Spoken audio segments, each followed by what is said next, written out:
Greetings and welcome back to room 303 in our Talks with Walt, as we are calling our readings through the deathbed edition of Walt Whitman's Leaves of Grass. We turn now to the somewhat lengthy poem by Blue Ontario's Shore. Now this is a set of introductory comments to prepare us for the reading of this some 20-section poem. Now we are going to see this as really a central poem in Leaves of Grass. Poets love this poem. All of us who love to write poetry and to ask about the role of the poet and the artist in a culture will come back again and again to this poem. The 1855 edition of Leaves of Grass was published with a preface. We've given a few comments at learnstrong.net already as we introduced our Talks with Walt playlist. But of course, because we're dealing with the deathbed edition of Walt Whitman's Leaves of Grass, we don't do a close study of the preface. However, if you want to know the key lines from the preface, often it is going to be this very poem. So for that reason alone, we're going to enjoy studying it. We're always going to ask, why in the deathbed edition did Walt Whitman decide to place this poem right after Drum Taps and Memories of President Lincoln? And so we'll be asking about that. If we are going to follow Whitman's idea that what he was trying to create was the New American Bible, we've already said that when we looked at Drum Taps and, of course, Memories of President Lincoln, that we were in the lamentation section, the mournful, the lugubrious section of Leaves of Grass. So it's obviously a question, how is he going to follow it up? And the answer is this poem, which is an amazing, I'm not even going to say majestic kind of response to the wars. We've already said in earlier lectures, Whitman is writing a what we call sustained theodicy. The question is, why must there be pain and suffering in the world, especially obviously the war? And Whitman's response will be absolutely fascinating as we get into it here. We're going to come back to, starting from Paumanok, we're going to come back to Song of Myself, we're going to come back to Song of the Broad Axe, some will say even Song of the Open Road, and we're going to draw on all of that in this amazing, amazing poem. This what many scholars have called the celebration of democratic idealism. Now, with all of that in mind, there are some assumptions that we want to review, because our hope is that you have been with us from the very beginning at learnstrong.net. Down that left-hand side, our playlist is called Talks with Walt. We call it Talks with Walt, as we've said already, for a number of reasons. I think one of those is Whitman would be pleased that we are picking up the deathbed edition of Leaves of Grass from that very first word come, the invitation word.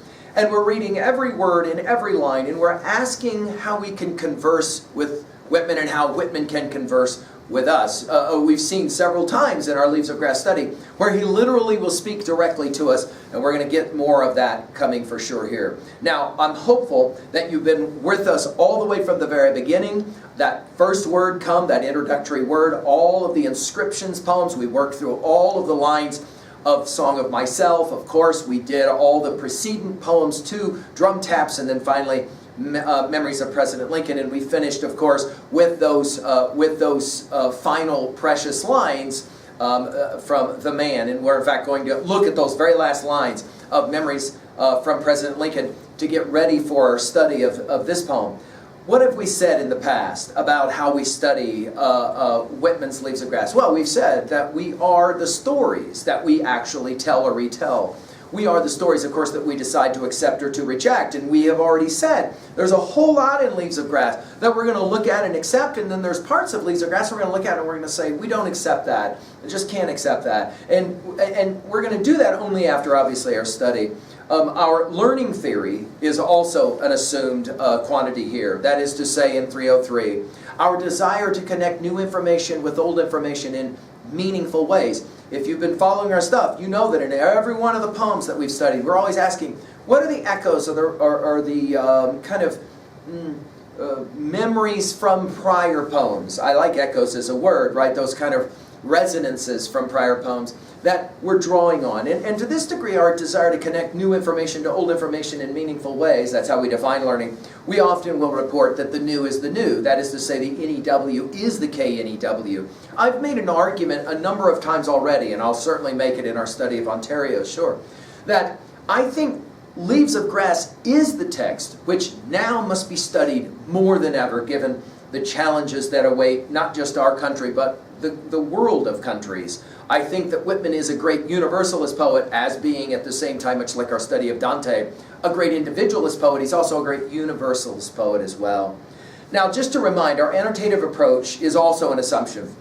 That is to say, we're always asking 3 guiding questions about any text that we study. At level 1, what does the text say? At level 2, what does the text mean? And at level 3, how can I relate to this text in some meaningful way? At level 1, we're just simply summarizing what we read. And sometimes that's not so challenging, and other times it will be challenging. There is an argument to be made that this poem is far more, we're going to say, far more message than music, as some scholars have pointed out. We're going to argue, I think, against that. There's a lot of music in this poetry, but we will ask, of course, at level 1, how do we summarize? At level 2, we will splay what does this mean into 2A and 2B. At 2A, we're talking about themes and messages of the text, and at 2B, we're looking at rhetoric, not what Whitman says, but how Whitman says it, literary techniques and the like. We're going to pay attention, just like we've tried to pay attention to all of the previous poems, to show a certain kind of respect to the innovativeness of Lincoln as poet. And then finally at 3, how can I relate to this information in meaningful ways? Because that's our learning theory. We're going to splay this as well into 3A and 3B. At 3A, we're going to ask, how can I relate it to other texts that I'm familiar with? Now, obviously, we're going to begin with Leaves of Grass, and I'm going to fight the temptation to just constantly be taking us back to previous texts. And yet, if you've been with us from the beginning, you know that these echoes are there, and you're constantly going like, hey, that reminds me of... You're right. You're absolutely right. And notice, I've already mentioned the 1855 preface, and this is what you shall do lines and all of that. We're going to be making those references, but not just to Leaves of Grass, to all other kinds of titles as well and other texts. Again, we're very inclusive in our definition of texts in 303. So anything from video games that we've played or are playing to any number of sources of music and plays and film and the whole like. We're gonna try and include it all. But finally at 3B, and this is important, we're going to try and, as we call it, own each one of these sections, all 20 sections of this poem. In other words, how can I relate to it myself personally? Obviously to our world that we're living in now. I'm going to hope that we can continue to do that as we are now moving into really the twilight already. We're getting ready, guys, believe it or not. We are actually moving towards the end of Leaves of Grass. From here to Passage to India, we're going to see this prophetic voice, as I'm going to call it, and finally we'll see Whitman in his later years as he begins to himself move into old age and how he begins to deal with that. Now, we're also going to assume that you have a working familiarity with what we call our Big Five. That is to say, when we look at any one of the sections of this poem, we're going to ask, what does this text say about each one of our Big Five? Again, epistemology, ontology, psychology, sociology, and theodicy, a term that we've already used in this conversation here. What do we mean by epistemology? Well, we're just simply going to ask, what's Whitman's view of knowledge and what it is that we can know? Because Whitman's constantly playing the game between a certain kind of absolutist epistemology and a certain kind of fallibilist epistemology. We're going to make the argument that most of the time that Whitman's going to say, I think I'm right about what I know, but I could be wrong. And it's that I could be wrong that's going to endear him to so many of us as readers. Ontologically, of course, what is he saying about who we are? Obviously, we're a body, but Whitman will also argue we're a soul. And as he will say in Song of Myself, passage 48, I've said that the soul is not more than the body, and that the body is not more than the soul, and nothing, not God, is greater to one than oneself is. It's a pretty iconoclastic, remarkably iconoclastic line for its time. And we're going to look ontologically at what is it that he has to say about who we are, both individually, obviously, and then culturally as well. Now, the next two of our Big Five, psychology and sociology, are, of course, two sides of the same coin. That is to say, psychology, the study of the individual mind, and, of course, the motivations and the fears that will be a part of that. And, obviously, sociology, the study of the group. And Whitman is acutely aware of the dance that is America between the individual and the group. We're constantly playing the game. We're going to see it a lot in this poem. And then finally, as we've already mentioned, the question of theodicy. Why must there have been this terrible, horrific war? Why must there be the constant struggles after the war, especially after the death of the great President Lincoln? We're going to pick up with all of those strands of thought, and we're going to see the sustained theodicy carried through. And the center moment of that sustained theodicy is the poet. I think behind so much of this poem is that moment in the Odyssey when Odysseus has destroyed all of the bad guys, the wooers back in Ithaca, and he calls in front of him two more, and he asks the first one, "What do you do?" And he says, "I'm a priest," and he lops off his head. He asks the second one, "What do you do?" "I'm the poet." And he says, "I'll let you live as long as you tell my story." The point here being the primacy of, maybe we would say, the poetic arts over the religious arts, namely the primacy of the poet. I think Whitman is playing a very similar game in Ontario, and we're going to see it, how it's played out. Now, I keep saying Whitman, but as I want to remind us, we really are not dealing with Whitman, but rather Whitmans. There's at least 5, obviously there's way more, obviously, but at least 5 that we've been focusing on. We've commented on Whitman as person. There is a biography. He went through the war. He was a nurse during the war. It destroyed his health, and ultimately it almost destroyed his spirit. I said almost for a reason. A poem like this will prove why I said almost and not for sure.